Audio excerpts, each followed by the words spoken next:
वो work place culture का भी होता है। बर्न आउट का शिकार हो जाते हैं कभी, जो लोग काम ज़्यादा करते हैं वो हो जाते हैं, जो लोग ख़वातीन घरों में काम करती हैं, सिर्फ ज़रूरी नहीं कि वर्क प्लेस पे ही, वो भी बर्न आउट कल्चर का शिकार हो जाती है। और इन्हीं तमाम इश्यूज़ के ऊपर बात करने के लिए आज का शो आप लोग ज़रूर देखें, क्योंकि पाकिस्तान से हमें एक एक्सपर्ट ज्वाइन कर रही हैं, साइकोथेरेपिस्ट हैं, लाइफ कोच हैं, पब्लिक स्पीकर हैं, साइमा हाशिम, जो कि इन तमाम इश्यूज़ के ऊपर गहरी ग्रिप रखती हैं। वो हमें बताएंगी भी कि क्या रीजंस होते हैं कि आप फील करते हो बर्नआउट, और उसके बाद फिर क्या ऐसी आप लाइफस्टाइल चेंजेस कर सकते हो कि इनसे बचा जा सकता है। तो सबसे पहले अस्सलाम वालेकुम, वेलकम करूंगी आपको। और सबसे पहले आगाज़ कर लेते हैं वर्क प्लेस कल्चर से, बर्न आउट कल्चर से। क्या मैंने ठीक कहा कि सिर्फ ये नहीं, ज़रूरी नहीं है कि अगर मैं रोज़ ऑफिस आती हूँ या ओवरवर्क किया हुआ अपने आप को मैं ही हूँ, घर में रहने वाली ख़वातीन भी हो सकती हैं, बुजुर्ग भी हो सकते हैं जिनकी लाइफ में कोई एक्टिविटी ना हो। क्या ऐसा ही है? अस्सलाम वालेकुम, thank you for having me. पहले थोड़ा सा बर्नआउट के बारे में बता देते हैं कि बर्नआउट है क्या, क्लैरिटी हो जाएगी। अच्छा, बर्नआउट जो एक प्रोलॉन्ग स्ट्रेस होता है हमारा, ठीक है, जब वो एक फिजिकल, इमोशनल और मेंटल एग्जॉशन में रिजल्ट करता है, उसको बर्नआउट कहते हैं। और स्पेसिफिकली वर्क प्लेस के हवाले से ये वर्ड यूज किया जाता है, लेकिन और भी हम यूज कर सकते हैं, मगर खास तौर पे वर्क प्लेस के लिए इसको यूज किया जाता है। यकीनन साइमा, ये तो चले आपने बहुत आसान अल्फाज में और बिल्कुल उसको समराइज़ करके बता दिया। साइमा, इसकी वजह से यकीनन, क्योंकि आप जैसे नीलम ने भी अपने इब्तदाई कलमात में कहा था ना कि अब तो कंपटीशन इतना हो चुका है, कंपनीज़ हैं वो चाहती हैं आगे से आगे की दौड़ है। हम इनफरादी ज़िंदगी में देखें, इज्तमाही ज़िंदगी में देखें, हर फ़र्द ही आगे निकलने की कोशिश कर रहा है। और यकीनी तौर पर वो इस बात की उसका तकाजा जो है, पहला तकाजा तो यही है कि भी फिर आप काम भी जो है, अगर दिन में 24 घंटे हैं तो आप 26 घंटे किसी तरह मैनेज करें और उसमें बस काम ही करते रहें। तो जब ये हर तरफ इन्वायरमेंट होगा, ये हर तरफ सोच होगी, स्कूल्स में भी ये बताया जाएगा, अपने हद तक मैं बात कर रहा हूँ, अब का मुझे नहीं पता कि आपने 10 कॉपियाँ, 12 कॉपियाँ, 14 कॉपियाँ, वो हर साल कॉपीज़ भी उनकी तादाद बढ़ती जाती है कि वो जब तक आप उसको पूरा ना करेंगे, आप जिस तरह से भी हम देख लें तो आगे निकलने की दौड़ और ज़्यादा से ज़्यादा काम, तो अमूमी तौर पे तो यही समझा जाता है जो ज़्यादा काम कर रहा है वो सक्सेसफुल है। तो अब आप की बात से तो लग रहा है कि नहीं, अगर आप बहुत ज़्यादा काम कर रहे हैं तो ये आपकी अपने लिए ठीक नहीं, आपकी अपनी ज़हनी सेहत के लिए, जिस्मानी सेहत के लिए तो कैसे, क्या क्या फिर, यानी कि जो आगे निकलने का कल्चर है ये अगर ठीक नहीं तो फिर ठीक क्या है? ओके, अच्छा, थोड़ा सा बैकग्राउंड की तरफ भी जाते हैं, ठीक है, कि कल्चर जो है, ये कल्चर कहाँ से डेवलप हुआ। देखिए, वर्क प्लेस पे तो ये कल्चर है डेफिनेटली, लेकिन ये हमारे घर से भी डेवलप हुआ ना। घरों में बहुत ही मामूली सी बात के बताती हूँ। जो खवातीन बहुत ज्यादा काम करती हैं उनको बहुत ज्यादा पसंद किया जाता है, बहुत ज्यादा रिस्पेक्ट किया जाता है उनको। जो लड़के बेटे या किसी भी रिश्ते में होते हैं, फादर हो या चाचा अम्मा हो, उनकी एग्जाम्पल्स दी जाती हैं। वो देखो हर वक्त काम करता है, रात को कितनी देर से घर पे आता है, कितनी मेहनत करता है। तो हमारे हमारे अंदर ये चीज इंस्टिल कर दी गई है कि आपको हर वक्त काम करते रहना है in order to become a likeable person. ठीक है, हमारे कल्चर ने हमें नहीं दिया, और जाहिर है कि वो सोसाइटी में चीज स्प्रेड हुई। अब जो वर्क प्लेस है वो भी तो सोसाइटी का हिस्सा है ना। अब वर्क प्लेस में तो बॉसेस भी हैं, बॉसेस को अपना फायदा अजीज है, वो आपके बारे में तो नहीं सोचेंगे। उनको तो ये है कि जी बिजनेस इज बिजनेस, हमें तो अपना बिजनेस चाहिए, आउटकम्स हमें अच्छे चाहिए। ऑब्वियसली एम्प्लॉयज ज्यादा से ज्यादा काम करेंगे, उनसे काम निकलवाया जाएगा, जो भी तो उनको आउटकम्स अच्छे मिलेंगे ना। बिल्कुल। तो आप सही कह रही हैं, लेकिन साइमा अभी जैसे आगे से आगे हालात बनते जा रहे हैं, जिसमें लोगों से एक्सपेक्टेशंस बढ़ती जा रही हैं। पहले अगर कोई शख्स के लिए, मुझे याद है कि एक मीडिया से ही रिलेटेड अगर मैं एग्जांपल दूं कि पीटीवी में हर काम के लिए एक अलग इंसान को एक ड्यूटी असाइन की जाती थी।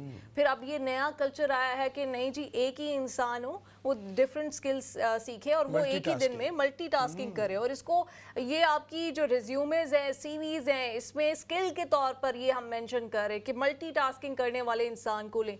तो मेंटल हेल्थ के ऊपर जो काम कर रहे हैं आप जैसे जो एक्सपर्ट्स हैं, जो डॉक्टर्स हैं, वो क्या इस हवाले से कोई प्लानिंग कर रहे हैं कि जो वर्क प्लेसेस हैं उनके हवाले से कोई पॉलिसीज़ बनाई जा सके? क्योंकि मेंटल हेल्थ इशू आज हमने देखा कि इंडिया जैसे मुल्क में बाकायदा गवर्नमेंट लेवल पर एक कैंपेन शुरू हो चुकी है, क्योंकि इतनी ज़्यादा वहाँ पे सुसाइड जो है रेशो बढ़ गई थी। तो क्या पाकिस्तान में भी इस हवाले से कोई प्लानिंग की जा रही है? अच्छा, पाकिस्तान में देखिए एज सच के बहुत बड़े स्केल पे तो नहीं की जा रही, बट देयर आर ऑर्गेनाइजेशंस। मैंने रिसेंटली भी एक ऑर्गेनाइजेशन के साथ काम किया। वहाँ पे बहुत अच्छा, I don't want to mention the name, वहाँ पे एम्प्लॉयज की मेंटल हेल्थ पे बहुत ज्यादा ख्याल रखा जाता है, क्योंकि उनका एक लॉन्ग टर्म प्लान है, सोच है, बहुत बड़ा और डीप विजन है कि हम अगर एम्प्लॉयज की मेंटल हेल्थ का ख्याल नहीं रखेंगे तो हमें आउटकम्स अच्छे तो मिल जाएंगे, क्या हमेशा के लिए मिलेंगे? शॉर्ट टर्म होंगे ना वो तो इसके ऊपर काम तो करने की जरूरत है, लेकिन बहुत बड़े स्केल पे नहीं हो रही। इसको काम करने की जरूरत इस तरीके से है निगम कि हमें पहले तो ये अवेयरनेस देनी है ना लोगों को कि हर वक्त काम करते रहना किस तरह से नुकसानदेह, क्योंकि लोग तो इसको पसंद कर रहे हैं। अब अगर पसंद कर रहे हैं तो मैं उनको ये कह दूं कि जो हर वक्त काम नहीं करना चाहिए, रेस्ट भी करना चाहिए, मेरी बात कौन मानेगा? इसको मुझे बाकायदा तौर पे ये बताना है कि मेंटल हेल्थ पे इसका क्या असर है, and not only mental health, वो योर फिजिकल हेल्थ ऑल्सो। तो अगर आप मुझे इजाजत दें तो थोड़ा सा मैं मेंटल हेल्थ और फिजिकल हेल्थ के बारे में बता दूं कि किस तरह से असरअंदाज होता है ये जो आपका बहुत ज्यादा वर्कलोड होता है। जी ज़रूर ज़रूर, आप कंटिन्यू कीजिए।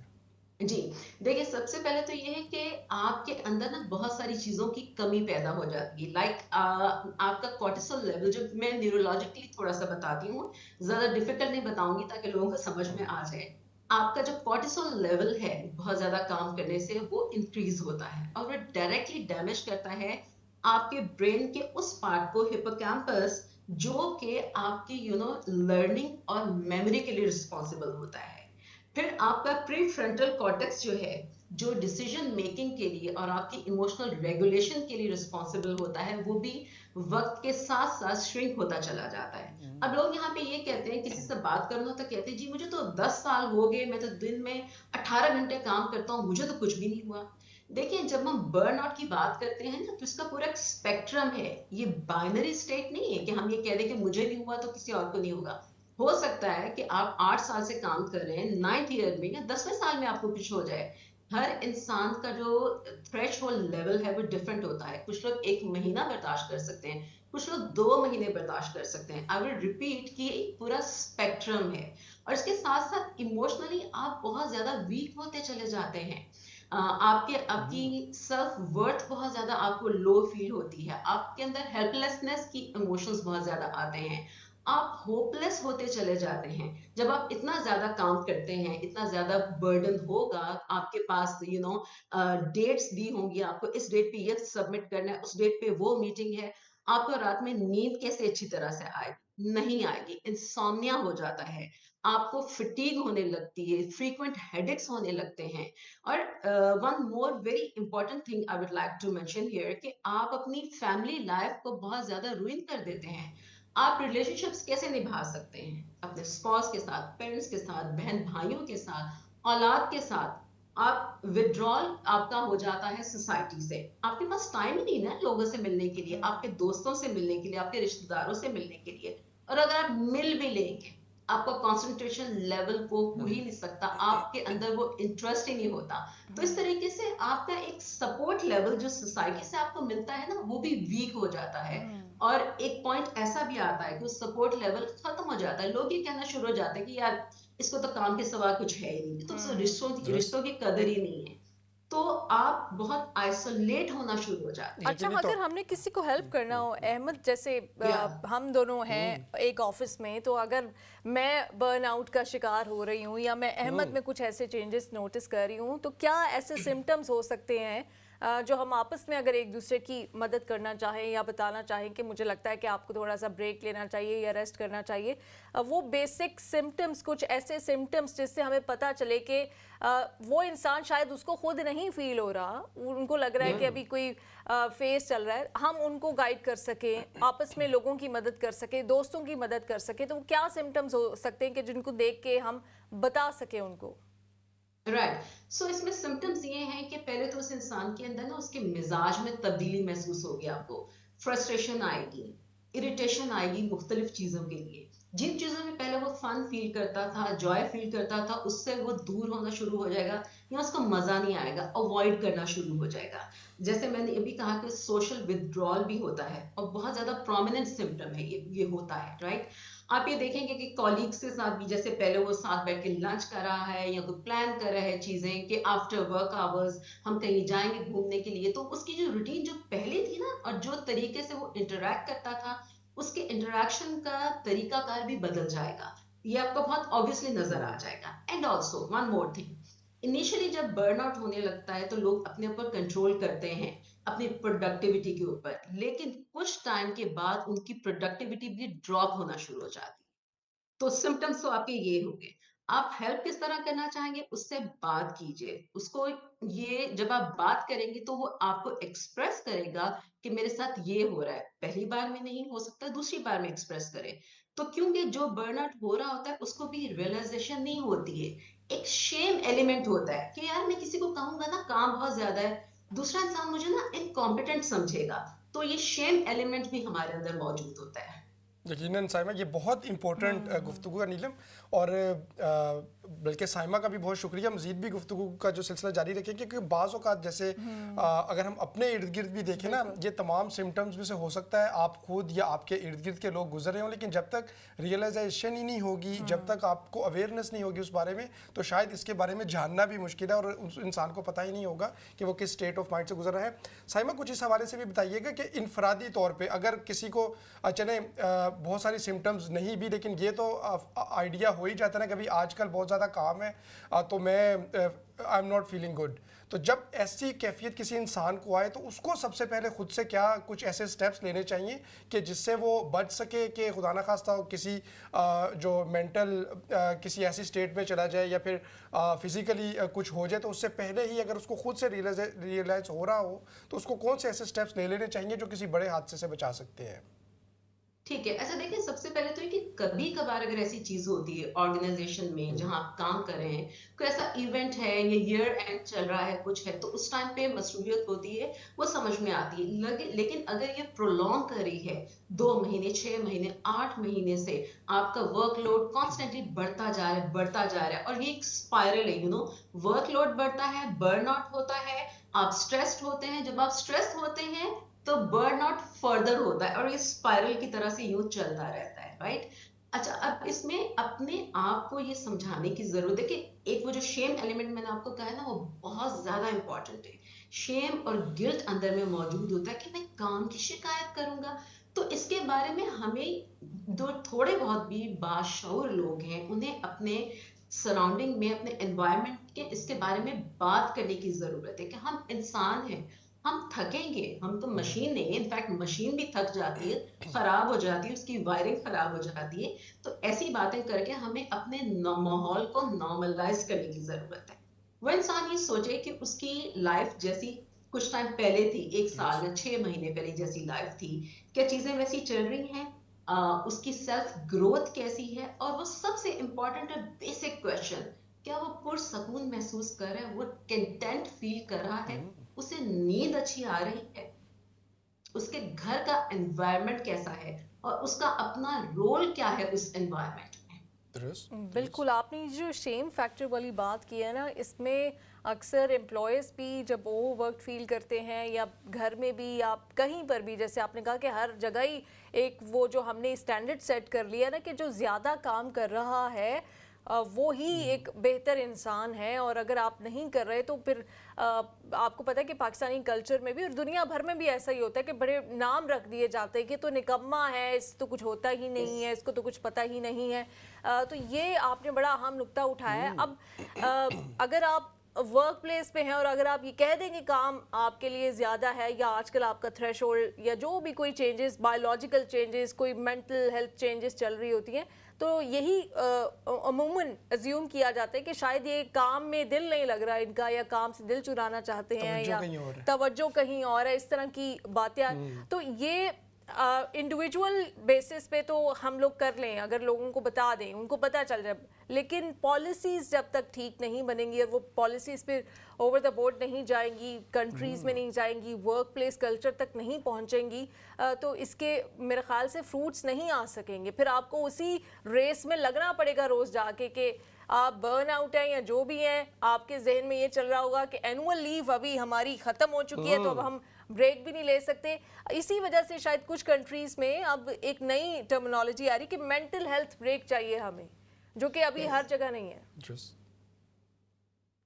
बिल्कुल जी। अच्छा नीलम, इसके ऊपर देखिए मैं बहुत स्ट्रेट फॉरवर्ड बात करूंगी कि जब आप सफर कर रहे हैं ना, तो आप ही रिस्पॉन्सिबल हैं अपने आप को रिलीफ देने के लिए, ठीक है।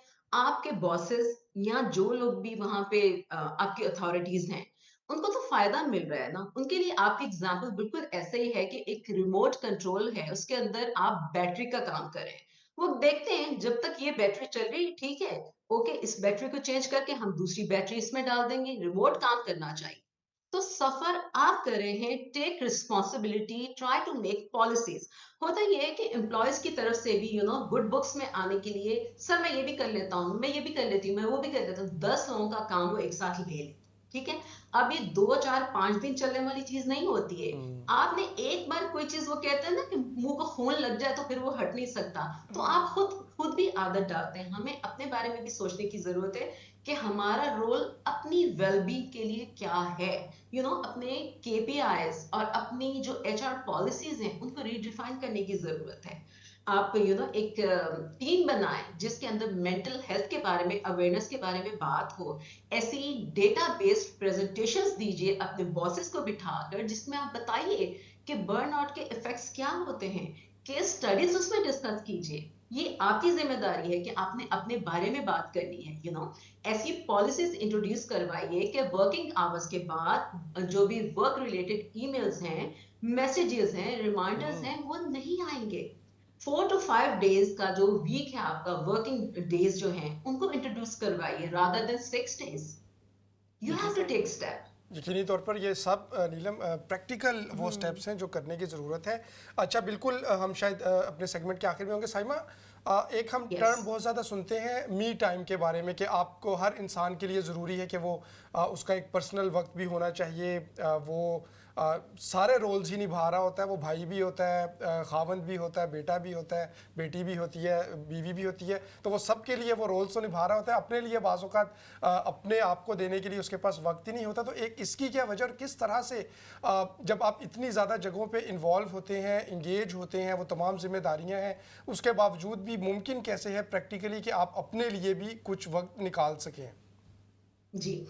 अच्छा, इसके ऊपर पहले तो 2 जुमले में ये कहूंगी कि ये चीज कहाँ से आई कि हम अपने लिए टाइम नहीं निकालते। अगेन हमारे कल्चर ने ये हमें एक बदतरीन तोहफा दिया है कि जो इंसान अपने बारे में सोचेगा, सेल्फिश है भाई, ये तो सेल्फिश है। क्योंकि हम कलेक्टिविस्ट कल्चर से बिलोंग करते हैं, जहां पे दूसरों को अपने से ऊपर रखा जाता है, दूसरों की नीड्स को अपनी नीड्स के ऊपर रखा जाता है, विच इज वेरी रॉन्ग। आप ये देखिए, जब आप एरोप्लेन में ट्रैवल करते हैं, आपको इंस्ट्रक्शंस दी जाती है ना कि अगर हंगामी हालात होंगे, सबसे पहले आपने मास्क पहनना है। जो चीज आपके पास है नहीं इन फर्स्ट प्लेस, आप दूसरे को कैसे दे सकते हैं? आपको कंपैशन का मतलब ही नहीं पता, क्योंकि आपके अंदर सेल्फ कंपैशन नहीं है। तो आप दूसरों के लिए कंपैशनेट कैसे फील कर सकते हैं?